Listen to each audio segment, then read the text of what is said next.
This is Between Hook Sets. I'm Jason Walter from In Through the Outdoors with my partner in slime, Kurt Underhill from the Fishing Crew. What is going on, buddy? Well, you know what? Not a whole heck of a lot. I wonder if people realize or appreciate the fact that we literally start at 7 p.m. sharp. We don't wait a second. Every week. And hopefully people appreciate that, right? Yeah. 7 p.m. Oh, I guess there was 1 week we had technical difficulties and we started like 2 minutes late. But other than that, every week we're at 7 p.m. It happens every once in a while. I mean, what else are you supposed to do, right? You know, you just go with it. Matter of fact, I'm just realizing I have a bunch of stuff on in my house on the Wi-Fi. I'm like, oh, you know, I better pause all that stuff so we don't have problems. Yeah. So all that, you know what? Stuff. Before we get too crazy here, I want to bring this up. I wanted to last week at the very tail end of the show, and I just didn't think it was appropriate. So for those that know about what happened out in Itasca, you know, a big tragedy, and the Pier Central Divers did a bunch of work out there. You know, it's too bad. I don't understand why Watertown didn't offer to help, because Watertown, that search and rescue up there is really good. But Pier did a great job, and Bill Wackerly posted this, of course. And if you have questions, if you want to do some donations, please, you know, if you're looking for a place to give or for something kind to do, this is most certainly one of them. So please do that. You can also go to South Dakota Walleye Classic if you're looking for the information here again. So I'm trying to find it right now. It's way down. I'm scrolling on my phone, but did you look at the amount on their GoFundMe already for that? No, I didn't see that. I flipped through and I didn't see it. So trying to find it. If you can find it, that would be wonderful. It is incredible the support they have. Yeah, it's wonderful. I can't remember who shared it. Maybe it was Oahe Wings and Walleyes, but it is like that GoFundMe was incredible. Good, as it should be. That's fantastic. I think it's wonderful. Here's one more thing I'll pop up real quick. This actually this happened. The House Bill 1215. You're going to hear a lot about it, I would guess. It's a can of worms. You know, is it a good thing? I don't know. I think we're all going to have to sit tight, wait and see what happens, and wait for the reading. And you know how all that stuff goes. The readings, the opinions. You know, it goes. I can tell you, I've been involved tremendously in phone conversations and stuff like that. I can't find that. We're going to have to post that in the comments of how much dollars raised on it. I've been tremendously involved in it, and I would love maybe next week we have a show about it or something, because I'd love to hear everybody's opinion on it. For those that don't know, I have lobbied in the past. I've been a registered lobbyist, so I understand how the lobby game goes, and I understand how Game Fish and Parks works. And I think a lot of the people think this is going to do something that's not going to do. Guys want to put this in place. All these people that are supporting it wanted to stock yellow perch in the Northeast. And I'm going to be here to tell you first, it's not going to happen. Yeah. You can put a bill up there as much as you want and do whatever you want on this. It's not going to make them stock fish.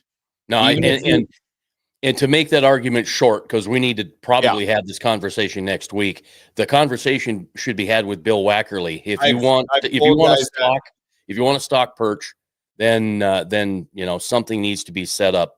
Yeah, and Bill's your guy to talk to there. So without further ado, because I don't want Craig to wait in the wings there too long, but Craig Oyler is going to join us tonight. Hooked on Hard Water is our topic of conversation, and this should be a good one, because this is a really neat deal.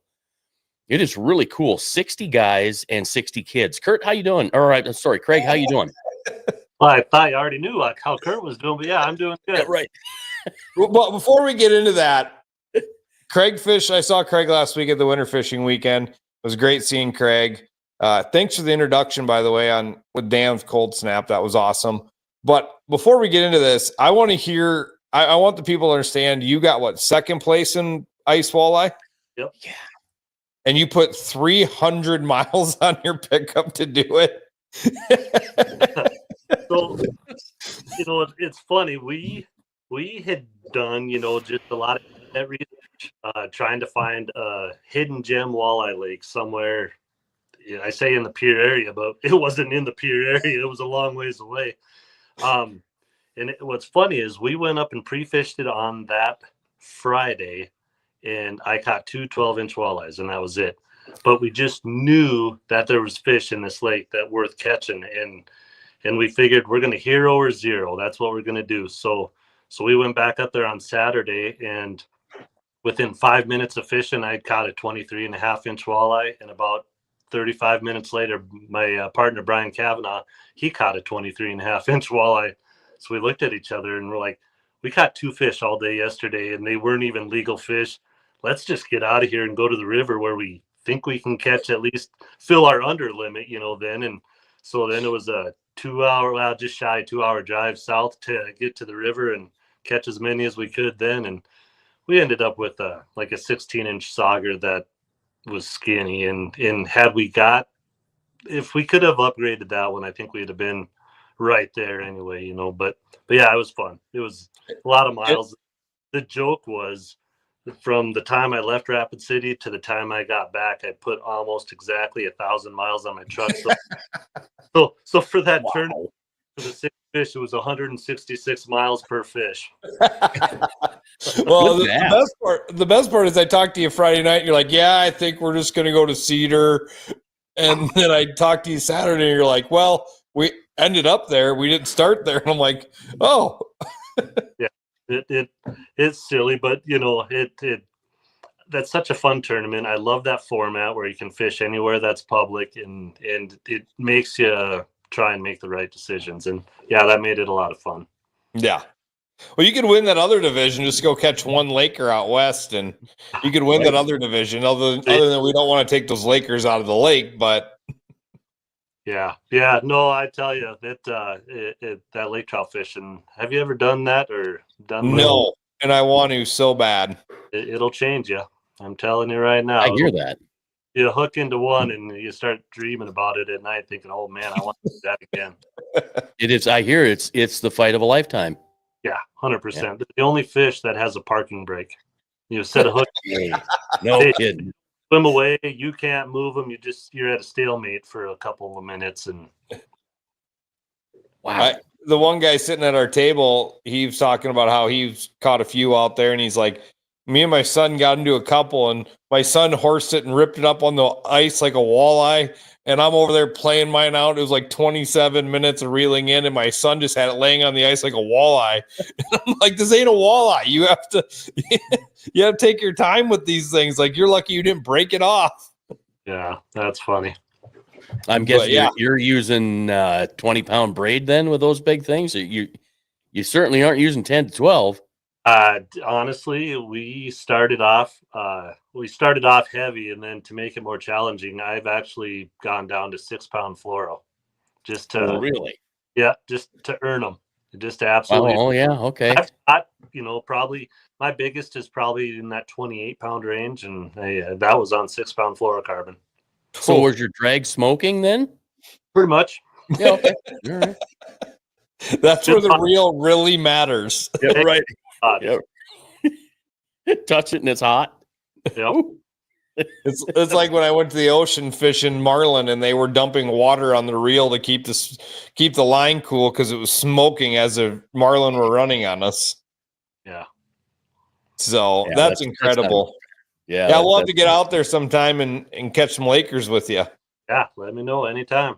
Yeah, that'd be fun. It'd be a blast. Let's talk about the Hooked on Hard Water. I think this is last year's photo. This is fantastic. That probably was, yeah. Yeah, we try to take that big group photo every year, so hard to tell, distinguish which ones which. Usually can dig in there and see what pros are there, but yeah. Oh, wait, no, you're right there. There you are. There's Dave Gens. There's the dirt bags. But here again, I'm on a laptop, and you're on your phone, right? I'm trying to see how Yeah, close. you need a magnifying glass. Here's the dirt bags for you right here. There they are. Leave it to them.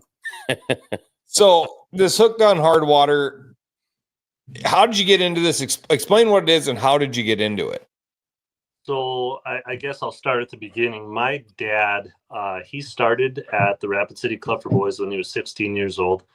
And he's been there, I was doing the math, just about 58 years now that he's worked at the Club for Boys. And he, he started off, he was the coat checker. He'd take the tags and hang coats in the back, and he worked his way up to executive director, and he was that for a very long time.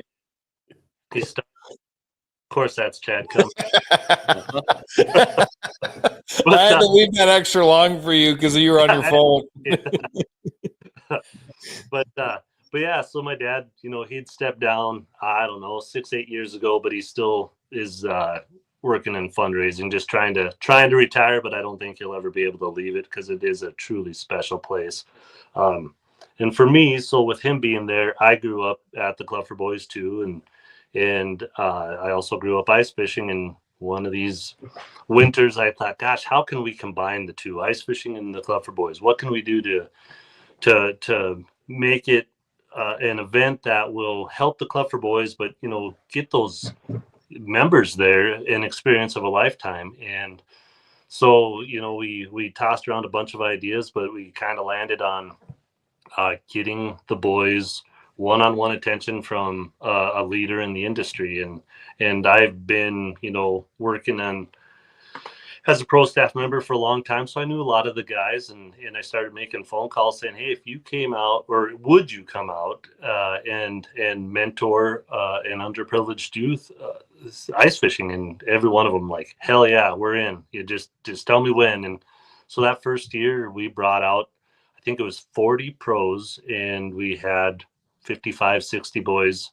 And it was one of those where in my mind, I thought we're just going to take some kids ice fishing. That's it. I wasn't prepared for that emotional impact that everyone was going to get from it, especially the pros, because, they're sitting in a shack talking with these boys, hearing their stories, realizing, holy smokes, these kids have gone through some stuff.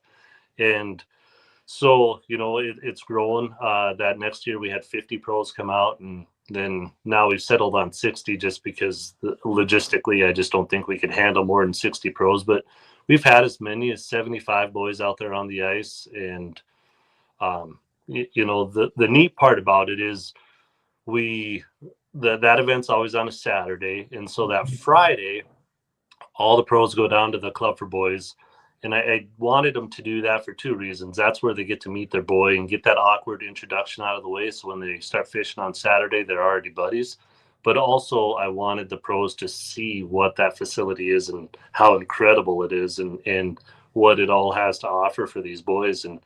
And so Friday is just that, they get to meet their boys, they get to hang out at the club, eat dinner, play games, do whatever. And then Saturday, we say it's about the fishing, but it's so much more than that. It really is. Fishing, catching fish is just a positive byproduct of it. So yeah, it's pretty awesome. And then we end it Saturday evening with a banquet.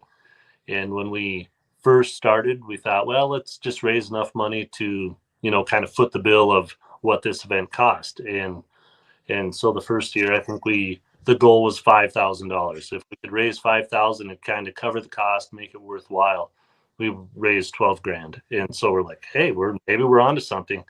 And this is our 12th year, and last year we eclipsed $1 million raised.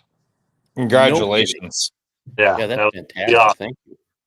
Wow, that's a tough feat. Our Delta Waterfall chapter in Pierre clips the $1 million net mark last year. We got it, and we're one of 6 Delta Waterfall chapters to ever hit $1 million. So hats off to you guys on raising $1 million for what you're doing when we're a national banquet, and we got the $1 million mark. We did it the fastest ever. We did it in 12 years as well. But that people don't understand what it takes to get to $1 million in something like this. It's a lot of work.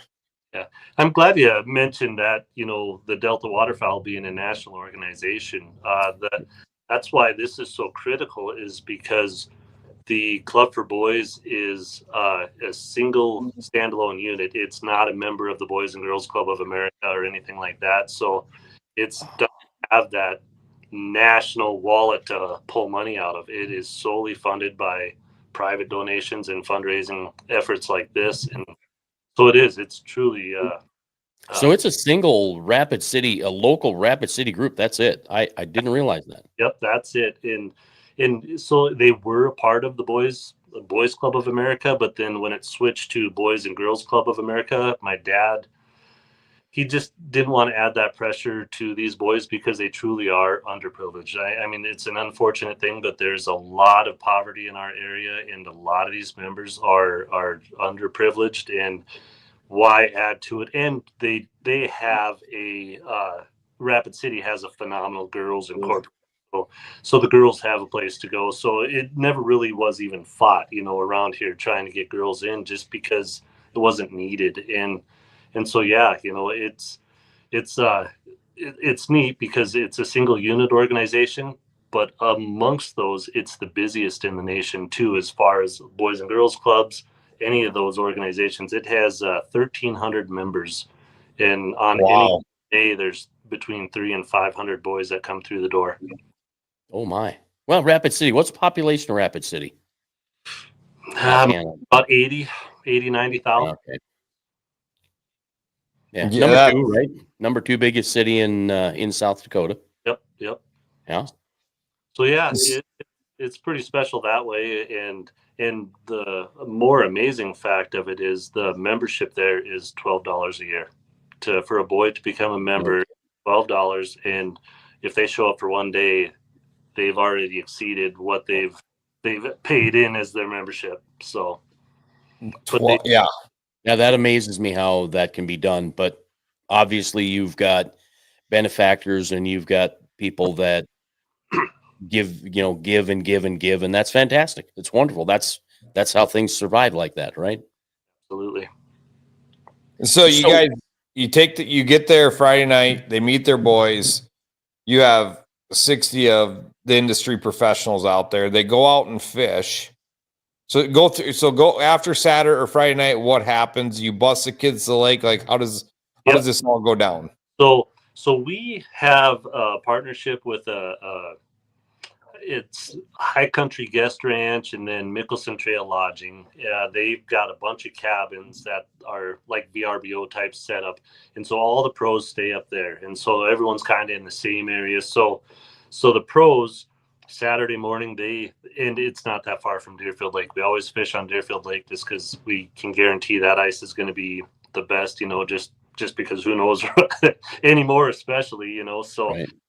So all the pros go up and they start drilling holes, setting up shacks, doing whatever they can, getting stuff set up. And then, they bus the boys up. It's a couple of buses that bring all the boys up. And then, the neatest part is when those boys get off the bus and they start walking their way down to the ice, all the pros start making their way up to where the boys are coming. And as soon as those boys see their pro, they take off running, and they don't meet up, and just say hi. It's a run and hug. They jump into their arms because, like I say, they're already buddies after last night's meeting. So yeah, that's great. They get to head over to the shacks, and the area we fish is notorious for small fish, but a lot of fish. So we've had boys that have showed up that have never caught a fish before, and they've caught their 100th fish that day.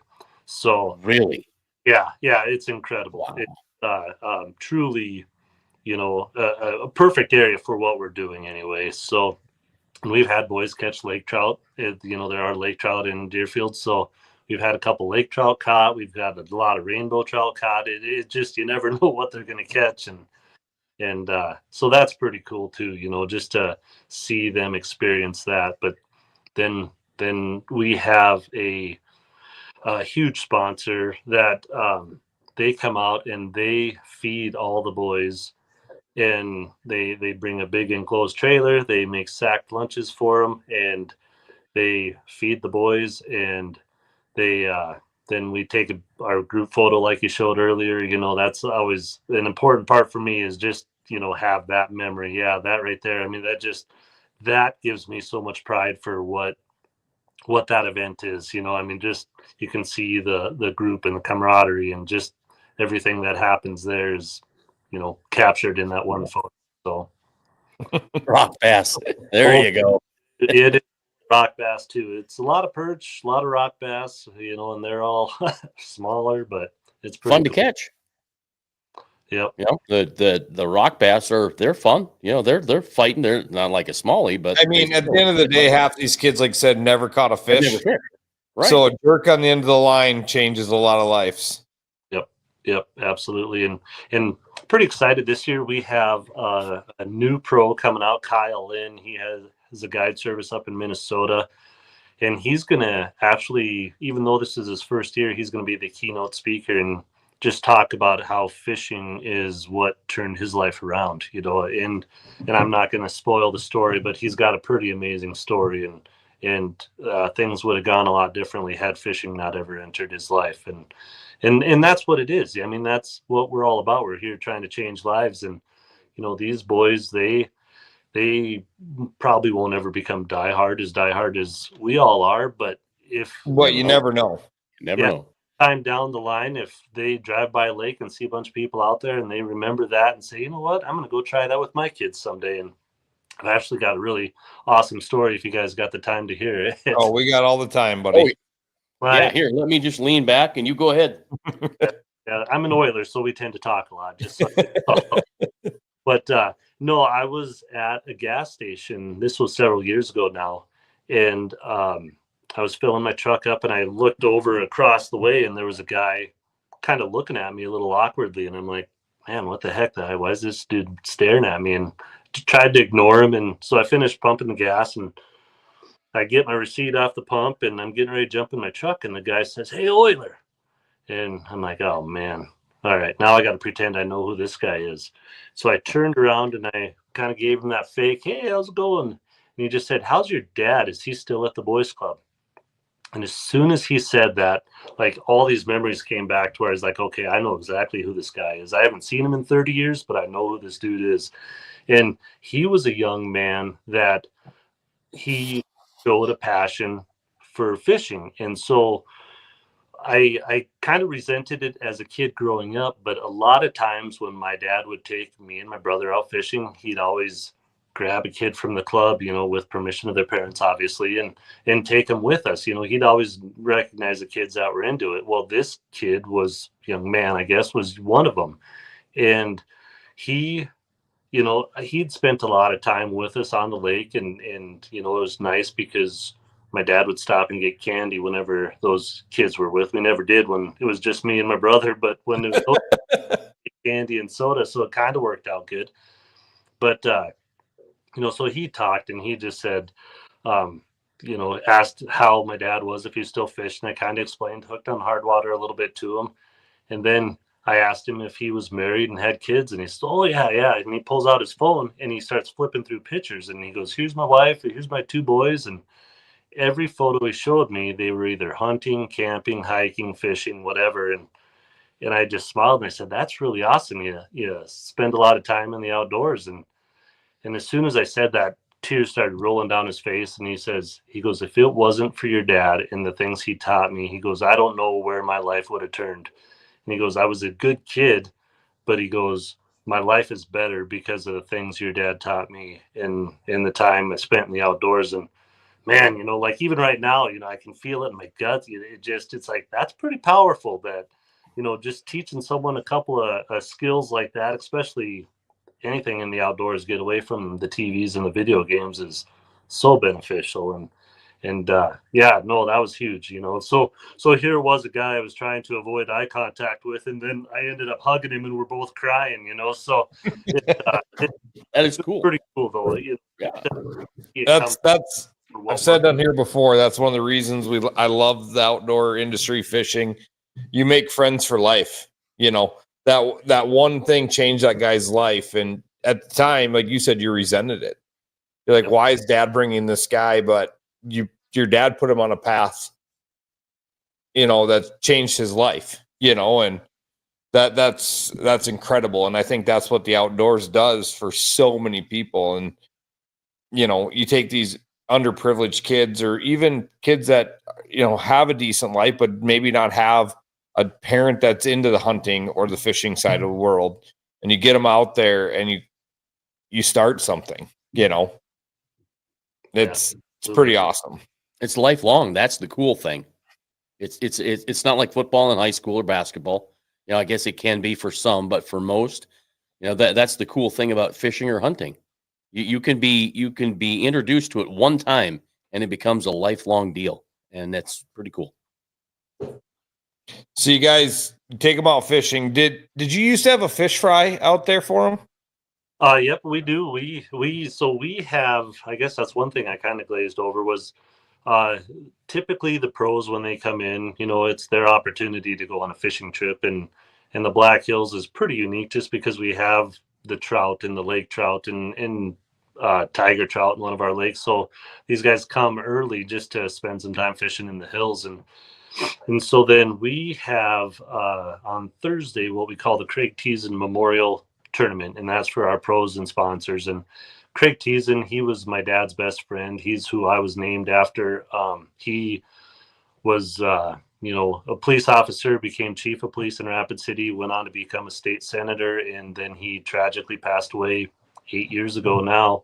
And so we have this tournament in honor of him, and we've had different variations of it, but one of them was more recently, now it's just your best 10 panfish you can catch in the Black Hills. And I don't care where guys fish, they go wherever, then we have a fun weigh in, and I just have fun random place prizes, like 28th place is usually a Vexilar FLX 28, just fun stuff like that. But then we take all those fish and we cook them for the boys on the ice that day. Also, aside from the lunch that Holsworth and Sons feeds them, just because a lot of them, haven't ever eaten a fried fish, especially fresh fried fish, so.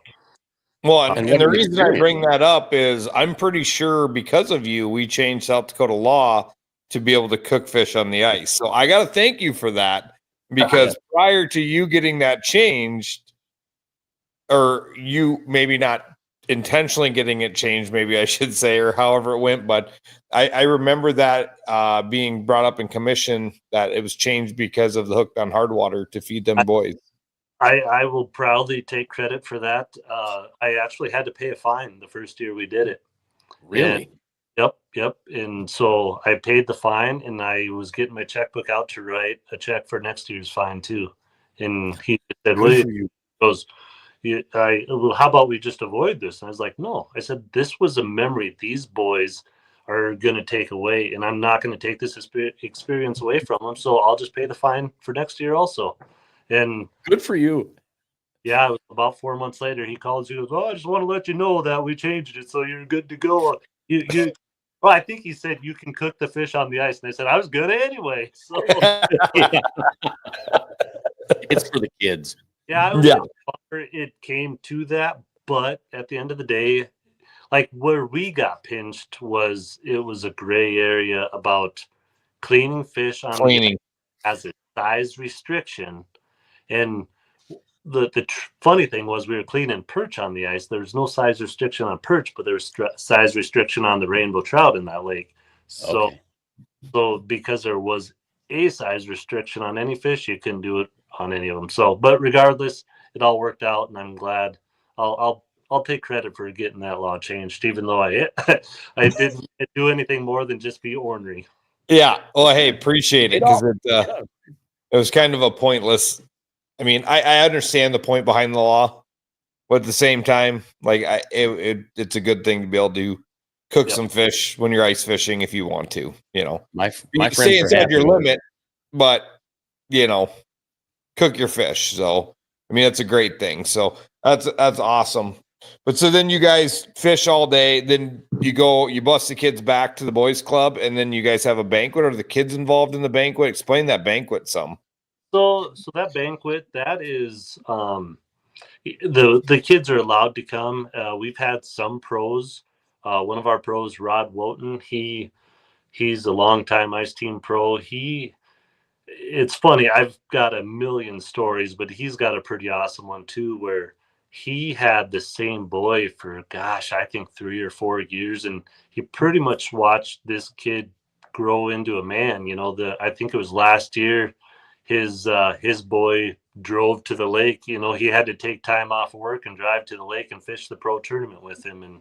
I think Rod is come out in the summertime and taken him fly fishing and just done a lot of cool stuff like that. So I know last year Rod had bought tickets to the banquet for that young man, just to become a part of it. But unfortunately, a lot of times the parents can't get their kids to the banquet or anything like that. And we, like I say, we try to get them involved as much as we can, but there again, logistically, it's not easy. It's hard enough getting the parents to have the boys there at 6 o'clock in the morning to get them. Right.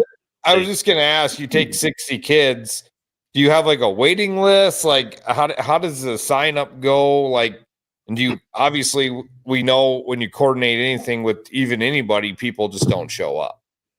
So now it's become popular enough amongst the boys that they don't miss it. So they have what they call the family night, which happens to be, I think it's this week or last week. And that's where the family members come down, and it's just kind of a big, midwinter celebration just of the club and the family members.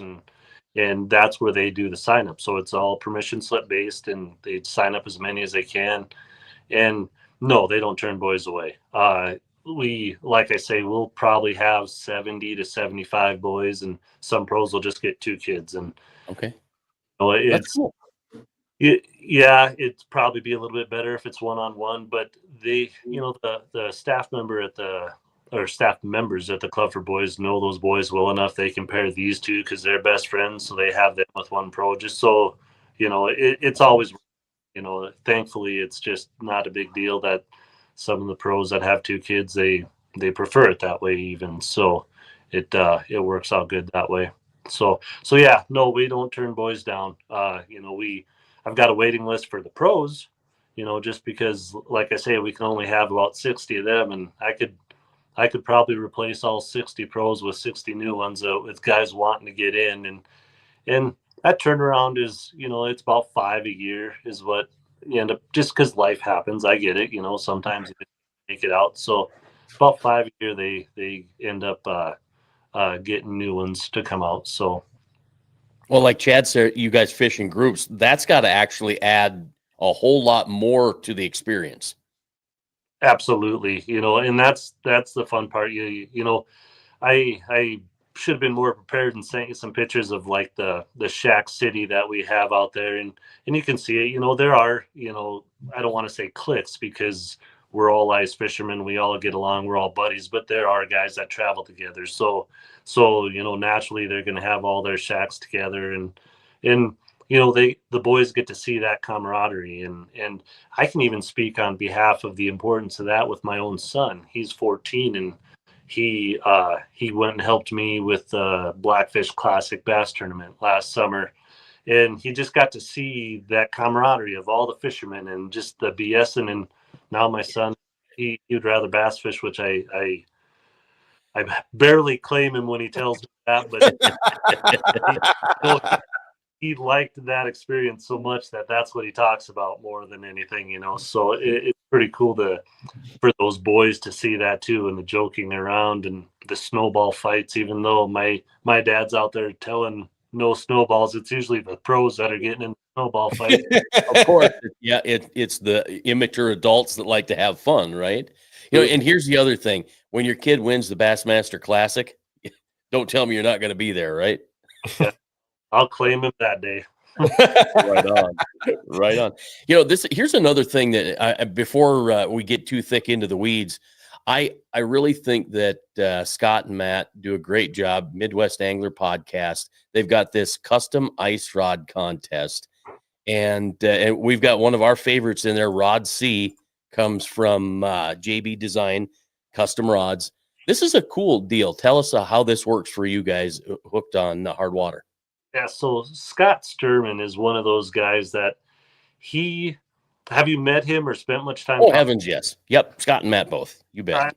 He's such a solid guy. Well, he had come out to the banquet. He just saw the event, and him and his wife just made a vacation out of it and came to the banquet and introduced himself to me that year. And I think it was that same year is when he started the podcast, and so they had me on and we talked, and he was just one of those guys that every time I talked to him, I was like, man, I just really like this dude. So, and I could tell he was super passionate about the event, and so that following winter, I had asked him if he had any interest in becoming a pro, and he was nervous about it, but he said, yeah, and he came out and he just loved it. And I mean, he he's such a likable guy. He started getting along with all the pros, and so then I think it was the following year we had Matt come out, and you could tell they're both just super passionate about the Club for Boys and the event. And so with that, they decided,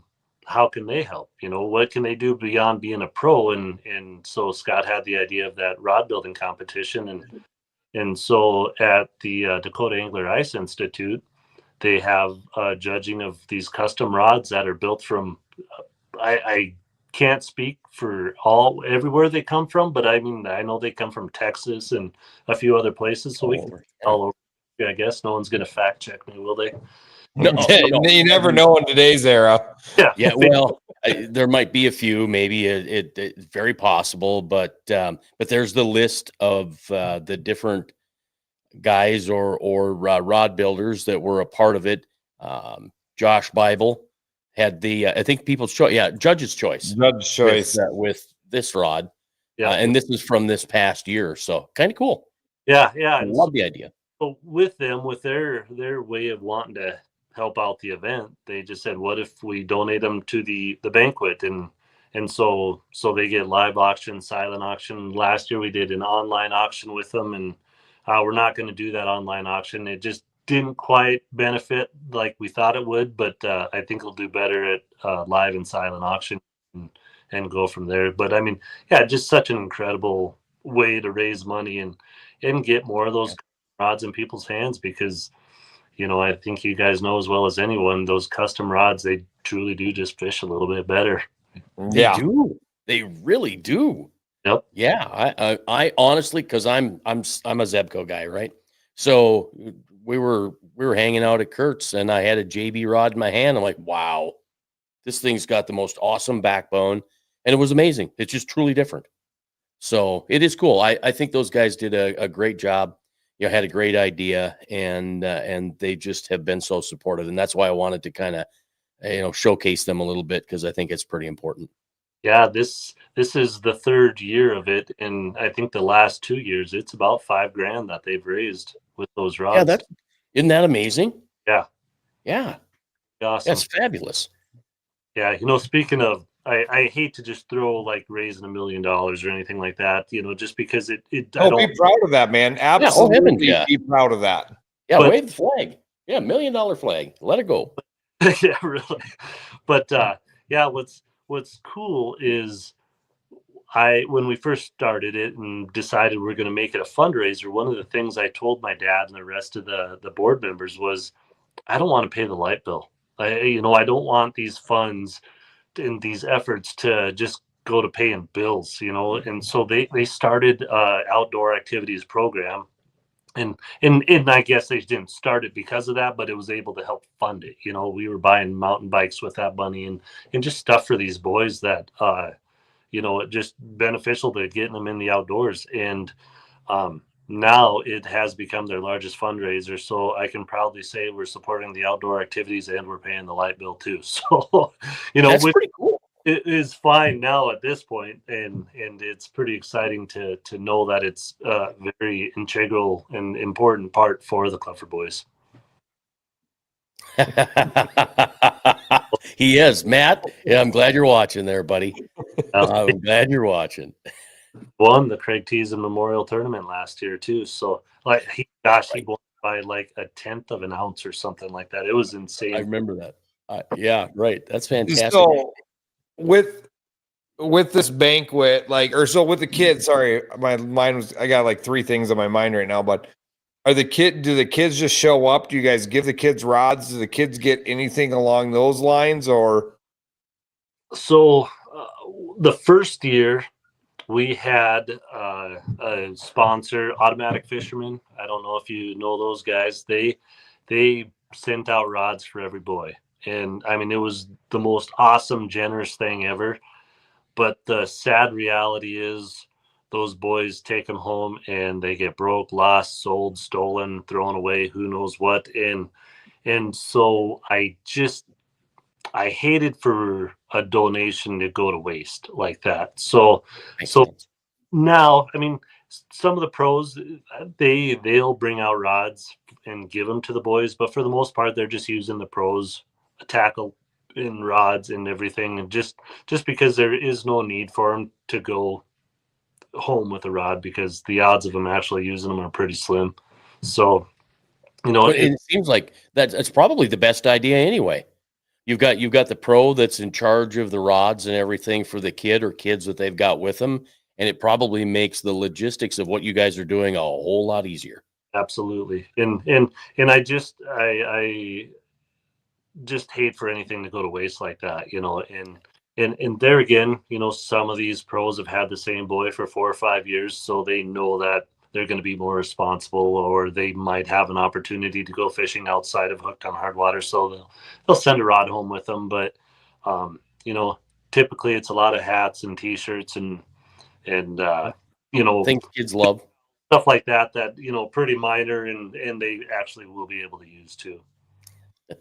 I love it. So going to your banquet, is that like open to the public? What goes on in the banquet? So it's dinner. We've got a phenomenal caterer that we've had the last few years, that he does brisket, and so people are eating good and getting fat with that. But then we have some presentations, just videos of the day on the ice. We have one person that makes a video, like turns it around. He goes up, films a bunch of it, and has a killer cool video of that day. And then a couple of speakers, and then roll right into live and silent auctions. And the beauty is we've got some. It truly is one of the Club for Boys is one of the more reputable organizations in our city, where I mean the folks just come out in droves to support it, and they love it. And last year my dad had some health issues and he wasn't able to make the banquet, and so we had two Thomas and Sons. He's Shannon Thomas. He's our presenting sponsor, and he's a huge part of. And then Dan Holsworth, and Dan Holsworth is one that feeds the boys on the ice, but he's also a huge supporter. And they both love the club and love the event. And we had a Henry rifle last year that those two got in a bidding war on, and I'm not going to say a number because I don't remember, but it was several $1,000s that it went for. And then I think like 6 or 7 even. And those two ding dongs, they split the cost and gave it to my dad since he wasn't there. And, I mean, it's just that kind of support is what we have for it. And it's just incredible. It's pretty awesome to see so many people that just love the organization, love the event, and are willing to do what they can to support it. It's amazing. It really is. And Chad, by the way, I know he doesn't like to name drop. Maybe this will help. Honestly, I don't care about name dropping. Craig, does it matter when you're commenting? I mean, go ahead. Here, let me just keep going. All right, name dropping. So, Chad, go ahead and do a little name dropping. That's fine. Mention Cold Snap and stuff in the comments. That's how people learn about it. Yeah. When you're watching the show. So if you call it a shameless plug, whatever it happens to be, Craig, you're wearing clam right there. So boom, represent, right? Yeah, no, and I was going to get to it. Dan Hogue at Cold Snap Outdoors, he's been here from day one. He's one of my best friends I got. And I know when I called him that very first year, just saying, hey, I got this crazy idea. What do you think about it? It was not, like I say, it wasn't just a yes, it was a hell yes. And then, of course, with Cold Snap, they've been they're huge supporters of the Craig Teason tournament and also the banquet itself too. So yeah, just we got a ton of stuff. Yeah, and no, Chad. No, I know. That's what I'm saying. Go ahead, list them all. Oh no. What I'm saying is my joke is it's a non-denominational event. I mean, I've got guys that are odd people there and Markham people there, and it's not just Clam, Vexlar, and Cold Snap people that the event. It did, like I said, non-denominational.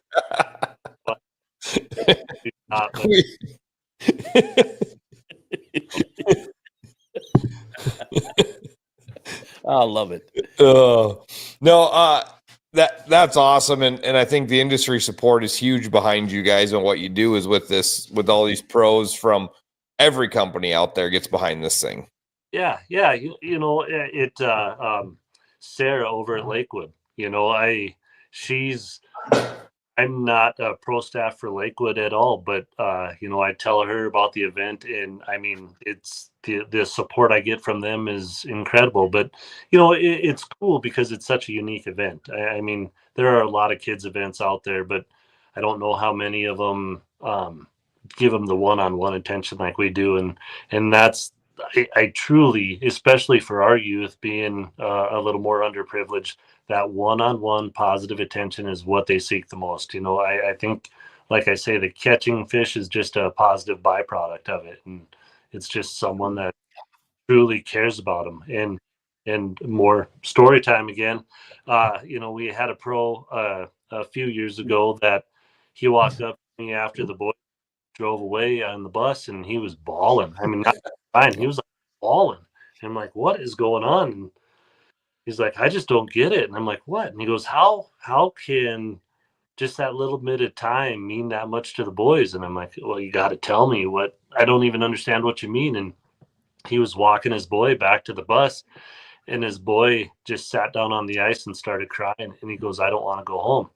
And he's like, well, you have to go. You don't want to miss the bus. And the boy looked up at him and just said, can I go home with you? And wow. I don't want to go home. Can you just take me home with you? And so he's like, oh, he goes, how do you handle that? And it just, like I say, I've got 100 of those stories that, I mean, they just punch you in the gut because these boys, they strive for that positive attention. And Kevin Paul out there in Clear Lake, he had a boy once just beg him to stay one more day and come watch him play basketball because he won't have anyone there at the game to watch him. And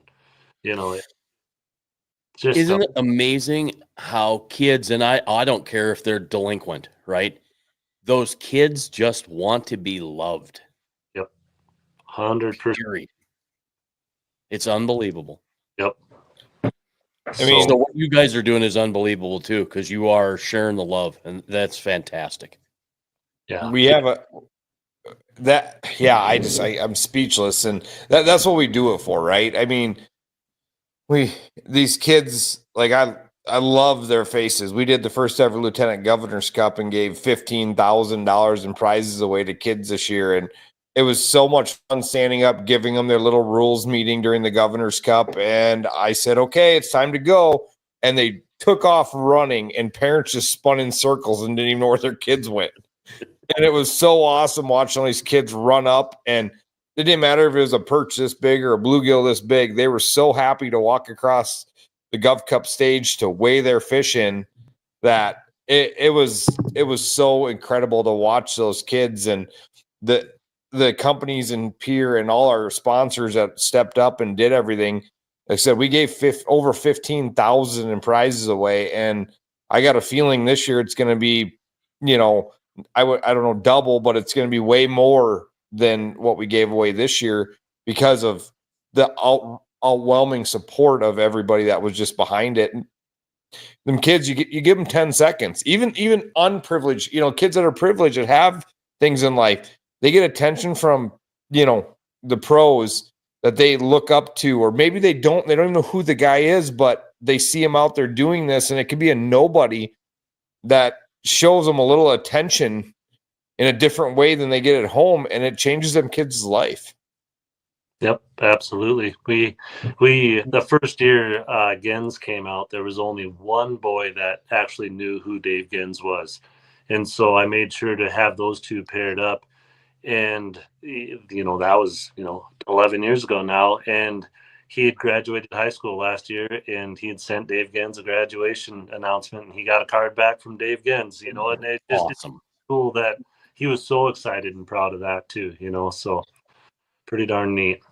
Well, we have a comment here I've been waiting to post because it kind of went off subject, and I kind of laughed when you were telling me your story because I read the comment, but they want an icy hot shout out.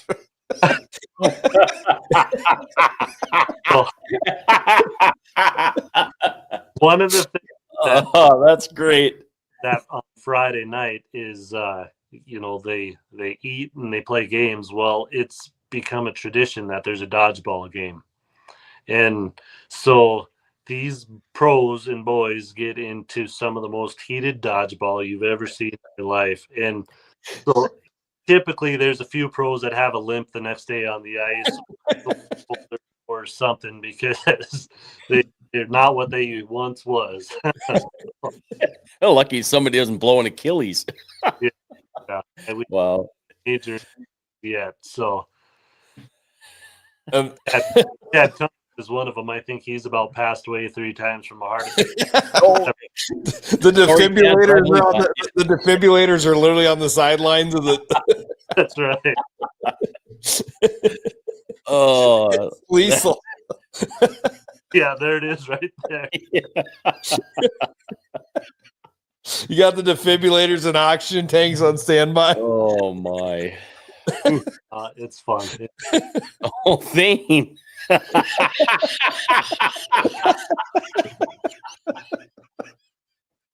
Now that's smart. There you go.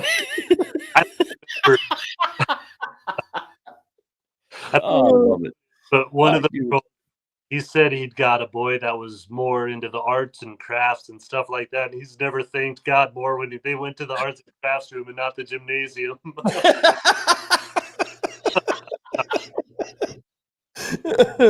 Take the most non-athletic kid. So when does this event happen? We're a week and a half away, February 22nd.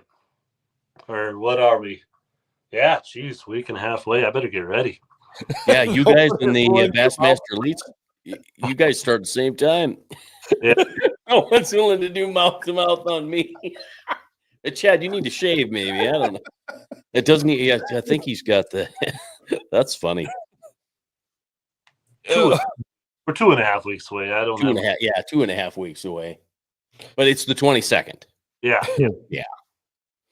Yeah, that's funny. Hoofty. Well, that's. I mean, laughing. Hats off to you. I mean, it takes a special person to come up with this. It takes a special person to continue it. From a guy that puts a lot of stuff on, Chasen helps me with all the stuff. It is not something that's for everybody. There's a lot of work that goes into it. It doesn't stop when the event's over, and it doesn't start the day the event starts. It's a year-round thing, and I'm sure it's the same for you with this stuff. Yeah, it truly is. And I'd be lying if I said there wasn't times I questioned my sanity and wonder if it's if the juice is worth a squeeze. But usually it's just from now going forward up until the next 2 weeks. But we've assembled such a great crew, and the board of directors, we've got our own board at the club just for this event, and we've got committees and subcommittees, and so it's taken a lot of the stress off of me, and like anything, you just divvy it out a little bit and it's a lot easier for everyone. And so I'll be honest, this year is probably the most comfortable and relaxed going into it that I have been since the inception of it. So I'm pretty excited about that alone, just because it's fun when you have 60 of your best friends out here fishing in the hills, but I'm sitting in the corner thinking, okay, do I have this ready? Is this taken care of? And so it's nice. Like this year, I'm truly, it just like it's kind of smooth sailing from here on out. And the Clever Boys has, I'm sure Chad and Thane and those guys will chime in. They've got some of the most amazing staff members, and not only are they totally dedicated to those boys, and concern and love for them is there. But the event too is truly taken care of by so many of them. And I just got a call from my wife. She's on one of the committees for the decorating, and so she was telling me today that they've got the centerpieces all figured out for the banquet. So a lot of that stuff is just handled. That the first couple of years that was on me and a gal named Carrie Redmond at the club, and it was just the two of us that were doing so much of that. And so yeah, now it's divvied out amongst everybody, and we're able to make it easy on everyone, I hope, anyway. Everybody's got their place, right? Yeah. Well, I'm guessing it's kind of like the Gov Cup. It's one of my favorite events a year. I can't wait for it to be here. But like the week prior, I can't wait for it to be over. Like, if that makes sense. Like I look forward to it every year, but when we get to the week of, I just can't wait till Sunday night. Yeah, no, I'm with you. I'm like I say, this year definitely feels like it's probably one of the least stressful ones. So hopefully I can just sit back and enjoy it a little bit more. And honestly, last year I just got over COVID and influenza at the same time. So much of last year is such a blur because I was so miserable and so sick and tired. And so maybe that's why I'm looking forward to this year, is I'll actually be able to enjoy it and remember it a little bit too. So well, and what people don't realize, like, it's not just the planning of the event, the getting the people there. You got to worry about the weather, which none of us can control. Yep. If you don't have ice, if you have too much snow, all the 100,000 things that you can't control. Yeah, How much snow do you have out there? Not much snow at all, really. It's snowed the last couple days, so there might be a couple inches. Up in the higher hills, there's probably a foot of snow, but on the lakes, I don't think there's much sitting. Like on Deerfield, there's not much. But I think it was our 4th or 5th year. It was one of those weird phenomenons. We don't get a lot of slush on our lakes like a lot of those bigger lakes do, and we just had a ton of slush up on Deerfield, and to where it's like, we can't have these boys walking around in this stuff. So we had to make the last minute decision to move it to Sheridan Lake just because it was, better conditions. And so it worked out. But yeah, for the most part, we're pretty well squared away at Deerfield. And like I say, ice conditions the last 3 years have always been a concern, but thankfully Deerfield is it's a whole different climate up there. And we just don't have to worry about that. Typically, knock on wood. Well, and snow makes it a little safer on the ice too. We've nothing here. And if you're not wearing cleats, you are on your keister. So the very first year we did it on Horse Thief Lake, and there was no snow on the ice. And we didn't know what we were doing. We were not prepared for any of it. There's no snow on the ice, and it snowed a foot that day. And I mean, it was just the big fluffy snowflakes. I mean, it's the most beautiful setting you've ever seen, but those kids running across that glare ice with the fluffy snowflakes, it was a skating rink. Thank God we didn't have any injuries then. But that first year we had to call it an hour early just because the snow was coming down so fast and heavy. Wow. Got to make sure this bus can get out of here. So pulled them an hour early, and that was the only time we had to do that, thankfully. Yeah. It's so many of those things that you can't control. I mean, and in the night, it's ice fishing. I mean, it could be sub-zero out there, but you got shacks and you got everything set up, but it's still not this, there's still that element of you have to get in that shack and get warm. Yeah. We joke that the big man upstairs must like this event because there again, knock on wood, it has always worked out. 2 years ago, during the Craig Teason Memorial Tournament, it was 19 below zero. The next day, I think it was 10 below zero, and the day of the event, it was 32 degrees. So that's a temperature swing. Wow. Well, here's proof the big guy likes what's going on, because you got to admit, you take this picture every year. That's a pretty cool picture. Yep. I love it. It's awesome. Well, man, hats off to you for what you do. Coming up with the idea, I've watched it for years. one of these years we'll have to come be part of it. Unfortunately, this year I'll be in Nashville shooting quail about the time of your event. So boo-hoo there, right? Yeah.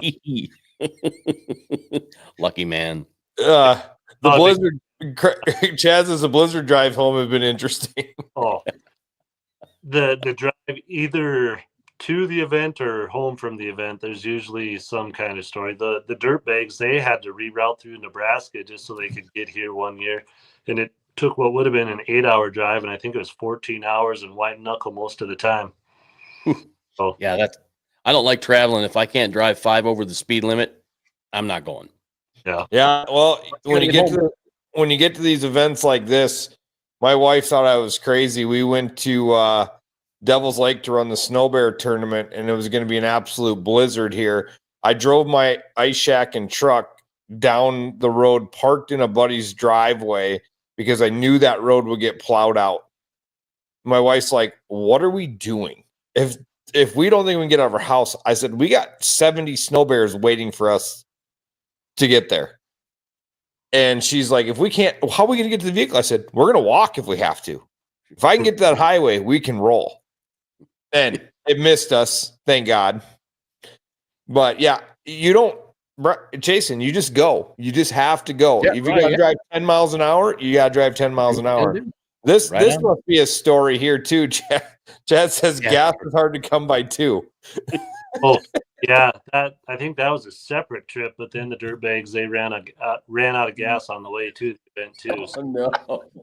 So, they're great guys, but they're not the smartest ones we've ever met. Well, here's a look at them right here. One on the left, one on the right, mouth wide open.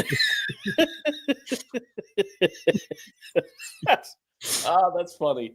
That's fantastic. I think maybe you need to implement something out of the winter fishing weekend and have the hard luck story, because I think I'm thinking the dirt bags are going to win it every year, but. Oh, that's funny. Craig, it's been great to have you. I see we're at an hour here, so we appreciate the time. Thank you very much. You're an hour earlier than we are here, so you've got a couple hours till bedtime. I'm just a few minutes away, so we appreciate you being on. Everybody watching, thank you to Matt and Chad and everybody. It's been great to have you comment, and thanks for all the laughs, and thanks for tugging at our heartstrings too. Yeah. Thanks for having me. And like I say, always willing to share it. And if I can just plug one thing real quick. Please. One of the most common things I get asked is, how can I help? And what we have is, it's actually Scott Brower, Mr. Mackey Plastic, his idea, but it's a sponsor a boy. And so if you go to theclubforboys.org, there's a section where it can say donate now. And then if you go down, there's a subsection where it's like sponsor boy. And so for $100, you can ensure that we have the gear for those boys to stay on the ice warm. Another thing we didn't realize with that first year was that the boys showed up with tennis shoes and sweatpants on, even though as much as you tell them it's ice fishing in the wintertime, that they don't have it. And so with that, if the boys don't have the gear, they get to take it home with them, just so they've got winter weather gear. Awesome. It's just more of a warehouse to where they can just wear it for the day if it's something they forgot. But that $100 ensures that each boy is warm and fed and all of that. So that sponsor boy is a huge part of it. And like I say, it's at theclubforboys.org, and there's a tab down there where it's donate now, I believe. And then if you go down to it, you click on sponsor boy. So anyway, just thanks for letting me that. But that's a huge way for people, especially outside of our area, to be able to help support the event. Fantastic. Craig, thank you again. Appreciate it. Yeah, thank you, fellas. Appreciate it. All right. Yeah, thank you. Have a great day on the 22nd. Yeah, we will. You'll see lots of pictures and probably be followed up with a lot of stories. Can't wait. Be awesome. Thank you very much. All right, take care. Oh, yeah,